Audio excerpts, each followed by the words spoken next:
Hola, este es el día 4 del plan de lectura de la Biblia en un año. Y vamos en Génesis 9 y vamos a checar hoy del 9 al 12. Primero nos presenta las generaciones subsecuentes de Sem, Cam y Jafet, que son los hijos de Noé. Esto de ver sobre las generaciones es importante para que nosotros podamos comprender la descendencia y el hijo de quién es, quién termina haciendo qué. O sea, es muy importante esto de las descendencias y ahorita que más o menos lo planteé, espero que quede claro. Entonces, en estas generaciones, Cam, que es el hijo del que hablábamos ayer, del hijo de Noé, que lo encuentra desnudo, tiene a Cus y Cus tiene a Nimrod. Nimrod es un personaje importante. Entonces, Cam tiene, chequemos los hijos que tiene Cam. Cam tiene de hijos a Cus, luego a Misraín, a Fut y a Canaán. Acuérdate que Canaán es el que le decía que Canaán iba a ser siervo de Sem y de Jafet. Entonces, porque era hijo de Cam. Bueno, eh, acabo de decir que Cam tiene a Cus y Cus tiene a Nimrod. Nimrod es el que edifica las ciudades. Es el primer hombre poderoso sobre la tierra. Él edifica muchas ciudades y entre estas edifica Babel. Y Misraim, que es otro de los hijos de Cus, tiene como hijo a Casluhim y de ahí es de donde salen los filisteos. También Nimrod, cuando edifica estas ciudades, llega hasta Asiria, o sea, edifica muchas ciudades. Y pues, los asirios, acordémonos que son muy importantes en la historia también. Canaán tiene a Sidón y tiene al Jebuseo y al Amorreo, entre otros muchos hijos que tiene, pero tiene a los cananeos, porque pues es Canaán y los cananitas son importantes en la historia. Su territorio era muy grande, el de Canaán, que abarca hasta Sodoma y Gomorra. Bueno, y de ahí dice la Biblia que se esparcieron las naciones. Dicen, tienen digamos, están aquí los hijos de Noé y sus nietos. Y dicen, bueno, vamos a cenar. Acordémonos que vivían un montón de años, vivían como 800 años y así poco a poco empiezan a vivir menos, pero en un promedio viven 700 años más o menos. Entonces se van a Sinar, que es una de las tierras, una de las ciudades que edifica Nimrod, y empiezan a hacer ladrillo y dicen, vamos a hacer una torre.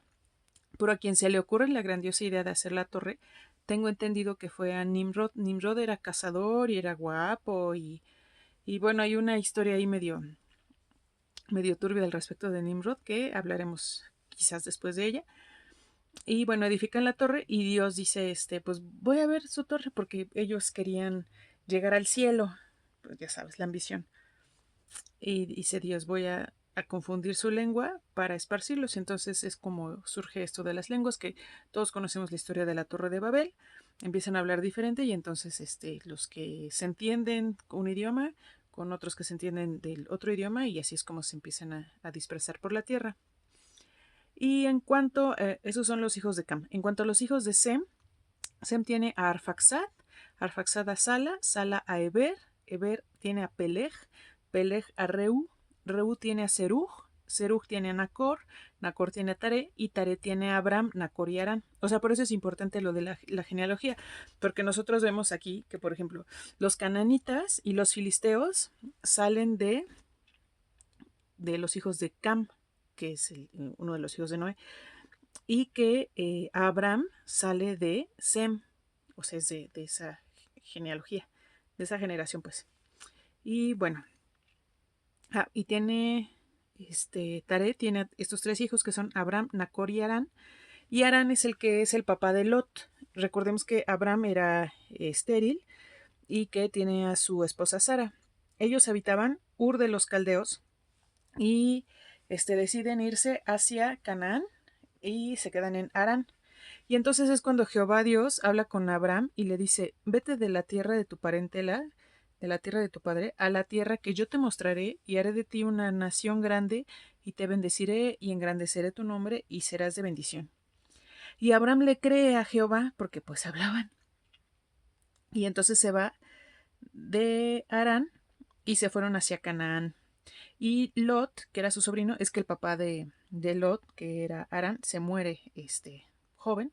Y entonces Lot queda huérfano y por eso, como Abraham no tenía hijos, pues Lot se va con él. Era, pues, digamos, como una especie de hijo sustituto. Y entonces se fueron hacia Canaán. Pero algo interesante que hacía Abraham, o sea, cada que se movía del lugar, edificaba un altar hacia Dios. Y llega un momento en el que llega la hambruna y se van hacia Egipto. Se van hacia Egipto y Abraham le dice a su mujer Sara, oye, eres muy bonita y si te ven me van a querer matar para quedarse contigo, entonces mejor vamos a decir que eres mi hermana para que no me maten y que a mí me vaya bien por causa tuya. Y bueno, Sara está de acuerdo.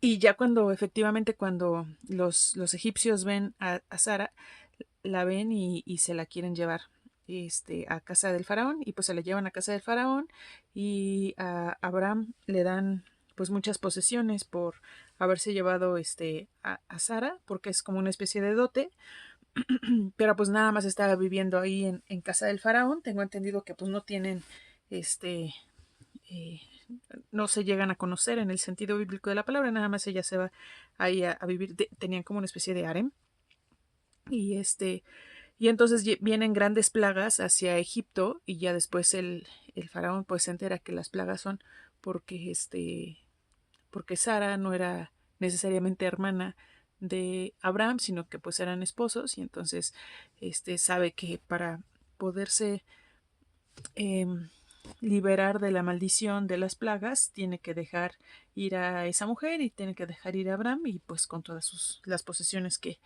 habían adquirido ahí en Egipto. Y entonces así lo hace y le dice, toma el vete, por favor, con tu esposa. Y se van.